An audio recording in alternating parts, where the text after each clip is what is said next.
துலாம் ராசி நேர்கள்லாம் பார்த்தீங்கன்னு ஒரு கோல் செட் பண்ணிடுங்க. அதுக்கான காலகட்டம் தான் இது. அந்த கோல செட் பண்ணி, அந்த கோல நோக்கி ஓடுங்க. அப்படின்னும்போது சக்சஸ் கிடைக்கும். இப்படிதாங்க நீங்க சொல்றீங்க. எல்லா ஜோசியரும் தான் சொல்றாங்க. யூடியூப் எடுத்தா துலாம் ராசி இப்படி இப்படின்றீங்க. கோல்லாம் செட் பண்ணியாச்சு, ஓடுறோம். எதுவும் நடக்க மாட்டுதே. நாங்க என்னதான் வேகம் போனாலும் கீழ தான் விழுறோம். கை குடுத்து தூக்குறதுக்கு கூட ஆள் இல்லையே. இப்படிதான் சொல்றீங்க. உண்மதாங்க. குறிப்பா இந்த காலகட்டத்தில பார்த்தீங்கன்னா வைங்களேன், ஏன்னா கிரகமும் வந்து பார்த்தீங்கன்னா ஃபேவர் பண்ணுது. 2வது விஷயம் சித்தர்கள் ஜீவ சமாதி போக போக என்ன ஆகும்னா, உங்க வாழ்க்கை மாறும். ஏன்னு சொல்றாங்களா, துலாம் ராசினியர்லாம் பார்த்தீங்கன்னா வந்து அவங்கலாம் வந்து பிறருக்கு ஹெல்ப் பண்ணியே வந்து பார்த்தீங்கன்னா, தன் வாழ்க்கைய வந்து நெறைய பேர் லாஸ் பண்ணியிருப்பாங்க. எனக்கு தெரிஞ்ச ஒரு நண்பர்லாம் பார்த்தீங்கன்னா, "சார் ஃப்ரெண்டுக்கோசரம் இவ்வளோ ஹெல்ப் பண்ணேன் சார். கடன் வாங்கி குடுத்தேன் சார். லட்சக்கணக்கில. அவன் எனக்கு குடுக்காம போய்ட்டான். இன்னைக்கு நான் தான் அந்த இஎம்ஐ கட்டிட்டு இருக்கேன். அந்த இஎம்ஐ கட்டுறனால வந்து நான் கல்யாணம் பண்ணிக்கல சார். ஃப்ரெண்டு தானே சார். அதனால கடன் வாங்கி குடுத்தேன். பெரிய அமௌண்ட்டு. அவன் பாட்டுன்னு போய்ட்டான். இன்னைக்கு நான் தான் இஎம்ஐ கட்டிட்டு இருக்கேன். எனக்குன்னு வாழ்க்கையில ஒரு கல்யாணம் இல்ல. எல்லாத்தையும் சாக்ரிஃபைஸ் பண்ணி வாழ்ந்துட்டு இருக்கேன். எனக்கு நான் வழி எப்போ கிடைக்கும்னு தெரியல. கவலைப்படாதீப்பா. நீங்க எந்த ஊர்ல இருக்கீங்க? அந்த பக்கத்துல ஜீவ சமாதி போயிட்டு வாப்பான்னு சொன்னேன் அவர. இத்தனைக்கும் வந்து கமெண்ட்லாம் கேட்டாரு ஒரு பர்சனல் என்னோட Facebook பேஜ்ல. ஸோ அப்படிங்கும்போது அப்படின்னும்போது அவருக்கான விஷயம் மாறிச்சு. அதனால தான் சொல்றேங்க. துலாம் ராசி நேயர்கள்லாம் பார்த்தீங்கன்னா, பிறருக்கு உழைத்து தன்னை வந்து சிறுமைப்படுத்திப்பாங்க. அப்படின்னும்போது நீங்க சித்தர்கள் ஜீவ சமாதி போக போக உங்களோட அந்த ஆற்றல அனுபவிப்பீங்க. அப்பதான் வந்து உங்களுக்கான விஷயம் புரிய வரும். இன்னைக்கு வந்து பார்த்தீங்கன்னா, கடன் பிரச்சனைன்ட்டு நெறைய இருக்கு. அந்த கடன் எப்ப தீரும்னு தெரியல சார். நான் வந்து நெறைய வேலை செய்றேன், சம்பாரிக்கிறேன். ஆனா சம்பாரிக்கிற காசு ஃபுல்லா கடன் கட்டி தான் போதே தவிர, என் குடும்பத்துக்கு நான் வந்து 10 பைசா செலவழிக்க முடியல சார். என் மனைவி வந்து சொந்தமா வீடு வாங்கணும்னு ஆசைப்படுறா. இருந்தாலும் நான் பெருசா ஒண்ணும் ஆசை இல்ல. நம்மளுக்குன்னு சின்ன ஒரு குடிசை வீடு இருந்தாலும் போதுன்றாங்க. அத கூட என்னால பூர்த்தி பண்ண முடியாம நிலைமையில இருக்கேன்.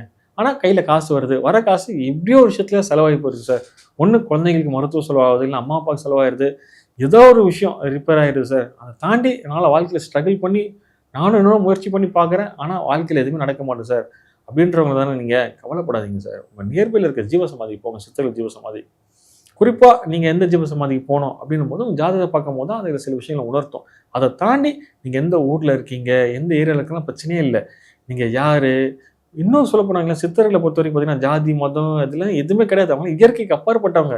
ஸோ அங்க வந்து பார்த்தீங்கன்னா, இந்து, முஸ்லீம், கிறிஸ்டின் அந்த பேதமே கிடையாது. யார் வேணா போலாம் சித்தர்கள் ஜீவ சமாதியில. அப்படின்னும்போது நீங்க சித்தர்கள் ஜீவ சமாதிக்கு போகும்போது, உங்க கர்மான்ற விஷயம் இருக்குல்ல, அது கிளியர் ஆகும். ஏன் சொல்றேன்னா, இத்தனைக்கும் காரணம் பார்த்தீங்கன்னா, துலாம் ராசியில இருக்கிறவங்க எல்லாரும் பார்த்தீங்கன்னா, பிரச்சனை இல்ல. சிலர் நல்லா தான் இருக்காங்க. சார் என் ஃப்ரெண்ட் அவனும் துலாம் ராசி தான். அவன் நல்லா இருக்கான் சார். ஆனா நான் பார்த்தீங்கன்னா பயங்கரமா அடி வாங்குறேன்.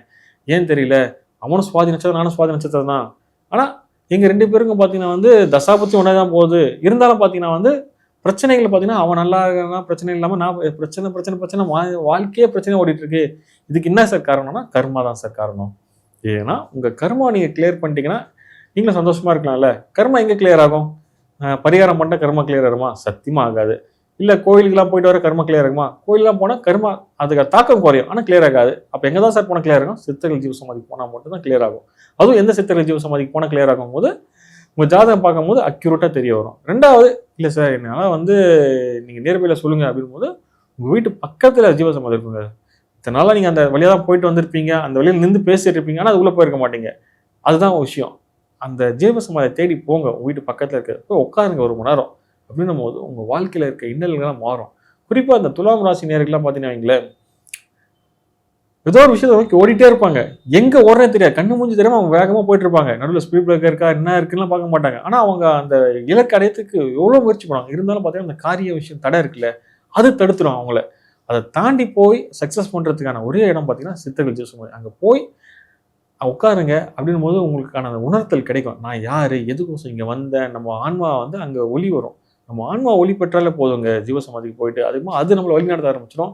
அதுக்கப்புறம் பார்த்தீங்கன்னா, இந்த சனியாகட்டும், செவ்வாயாகட்டும், நவகிரகங்கள தோஷமாகட்டும், எதுவாகட்டும் அதெல்லாம் ஒண்ணும் உங்கள பண்ணாது. ஏன்னா எல்லாம் சித்தர்கள் பார்த்துப்பாங்க. அப்படின்னும்போது அவங்ககிட்ட போய் சரணாகதி அடைஞ்சிருங்க. போய் உட்காருங்க. உங்க வாழ்க்கையில இருக்க இன்னல்கள போக்கி சுபிட்சம் அடைங்க. ஓம் நமச்சிவாய.